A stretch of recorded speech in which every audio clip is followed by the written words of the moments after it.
All right, Valentine's Day is coming up. It's time for a little bit of a special meal. So today I'm going to be making filet mignon with lemon butter shrimp and purple potatoes.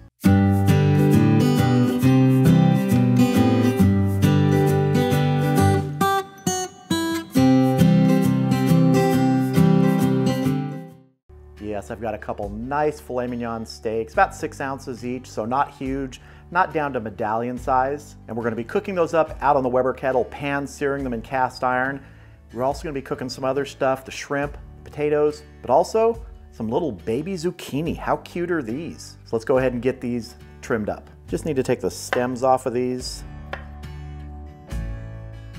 Zucchini is one of my favorite vegetables to grill, and these tiny little ones are gonna be great out there on the kettle. Now let's move on to our potatoes before we season everything up. So this is what we're working with for potatoes today. These are called petite purples. They have a little bit of a nutty flavor. I've had them a couple times before, and we're gonna be crisping these up in cast iron out on the Weber kettle today also. We're just gonna cut them in half. So you can see they have that nice purple flesh. All right, those are looking good. Let's move on to seasoning these and our baby zucchini. So the seasoning for the baby zucchini, very simple. We're gonna do salt, pepper, and a little extra virgin olive oil. We're just gonna drizzle a little bit of olive oil, some salt, and some pepper. Get that all mixed up. Let's move on to the potatoes. We've got the potatoes in the same bowl with some of the leftover seasoning from the zucchini because it's gonna be very similar seasoning. We're gonna add a little more olive oil,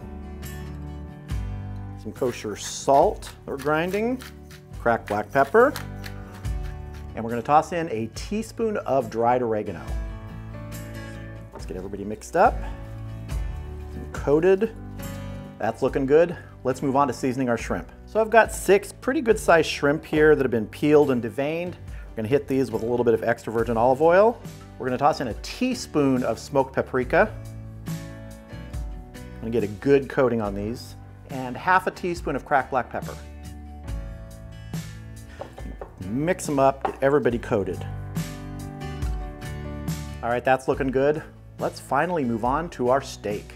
All right, here are our 2 6-ounce filet mignon steaks. These are USDA choice, and I'm gonna season them with something a little different. I have some Icelandic lava salt that I received as a gift, and I'm gonna try it here. I've tasted it, and it's really interesting. It has the salty sort of brininess, but also some earthiness to it, if that makes any sense. So I've got it in a little grinder here, and I'm just gonna, you can see it's dark. Also wanna hit these with some cracked black pepper. Other side. More of this lava salt and some cracked black pepper. All right, let's head out to the Weber kettle. All right, I have the Weber kettle going with the Malory cast iron grate. I've had my cast iron skillet here preheating while the kettle came up to temp. Let's go ahead and grill up our zucchini, and we're gonna do these directly over the coals. I'm using 2 briquette baskets today, each filled, not quite full. Just not using the Vortex because I don't need that high of a heat. Just want to get a little color on these and soften them up. They're not going to take long at all. These are looking good. All right, I'm going to take these off, cover them with foil, let them just sort of keep softening with the residual heat, and we'll move on to our potatoes. Now our potatoes we are gonna do in cast iron, so we're gonna move this over the fire now, give it a couple minutes to come up to a good temp. All right, we're gonna go ahead and get our potatoes in our cast iron pan now. Nice sizzle going here. And what you can do is take the cut side, just flip these down. Let those get a nice crust. It's not 100% necessary, but it sure is good.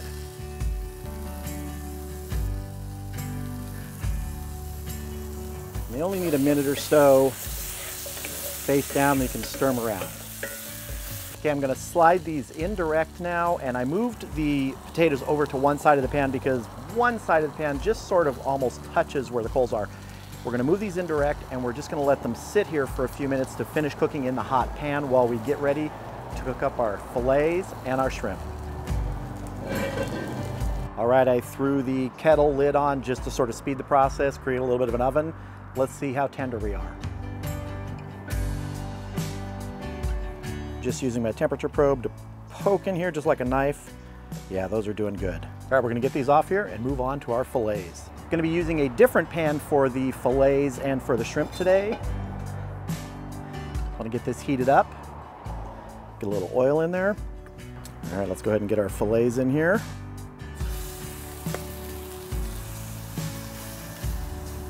I'm gonna let these go and get a nice sear on each side. Go ahead and get that oil spread around.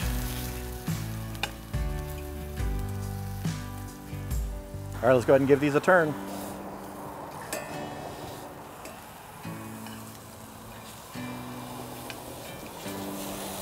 Spread that oil around. The flip sides here. We're gonna let those go for a few minutes on that side. Let's see how we're doing. Looking good. All right, I'm gonna go ahead and move these indirect out of the pan. We'll take a quick temperature reading and we'll gauge how long we need to go indirect. Then I'm gonna move this pan off and get it ready for the shrimp. Just do a quick temperature check on our big guy right here. Yeah, he's registering only about 78 degrees internal. I don't know if you can see that. We're gonna take these to 125, so I'm guessing maybe 7 to 10 minutes. So we'll check them after 7 minutes. All right, we've been going just about 7 minutes. Let's give him a check. I have a feeling this little guy is gonna be for sure. That's one, I don't know if you can see this, 123. Big guy right here, let's see. Big guy's 105 or so.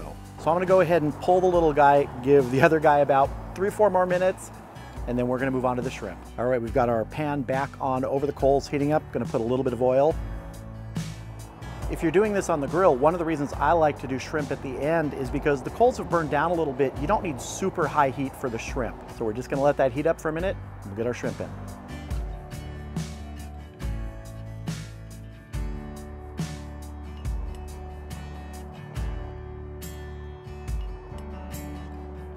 All right, we're gonna go ahead and give these a turn and start adding the ingredients to make our lemon butter.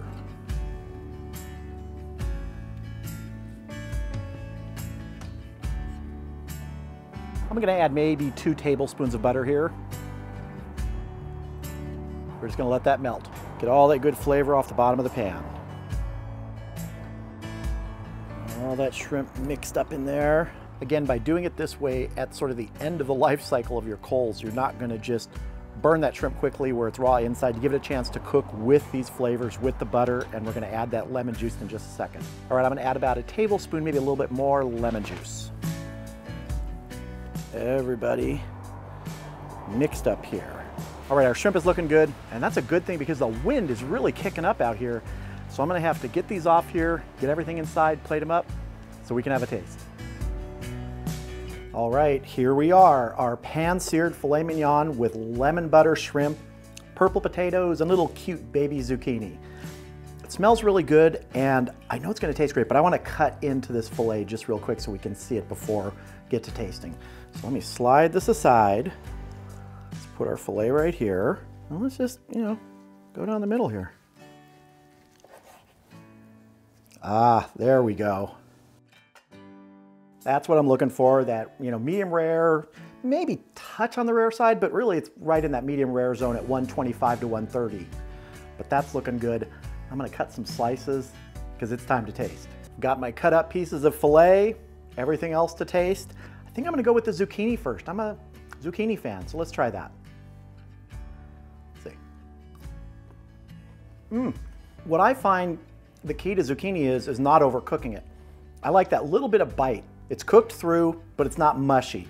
With these little baby ones, that's actually kind of easy because it really only takes like 4 or 5 minutes total. Put them on the grill, flip them, roll them around, put them in a pan with some foil on it so they just sort of soften the rest of the way, but without getting mushy. And these are good. Purple potato time. I've had these before, so I know they're good. That oregano herb mixture on there with the salt and the pepper, I think that's gonna be nice. So let's see. You get that nice crispiness on the outside where the cut sides were turned down in the cast iron. Really nice little bit of crunch there, and just absolute great flavor. And they're just a nice little change from normal mashed potatoes or any other kind of potatoes. And now a piece of that lemon butter shrimp. Now shrimp is sort of similar to zucchini when I look at it, cooking it like this. You can cook it really fast, get a nice char on the outside, or you can do it a little slower. In this instance, doing it a little slower works well, lets that butter sit there, it doesn't burn. Let's see. That smoked paprika works so well on shrimp. You combine it with the richness of the butter and that lemon, sort of that bite of the lemon, really good. Now, it's beef time. Here we go. You know, just a well-cooked piece of beef is enough. Season it well, and I gotta say, I'm getting a little bit of that. Lava salt has I'm trying to figure out how to describe it. You know, almost a funkiness that you get if you're eating something dry aged, like a really dry aged piece of meat.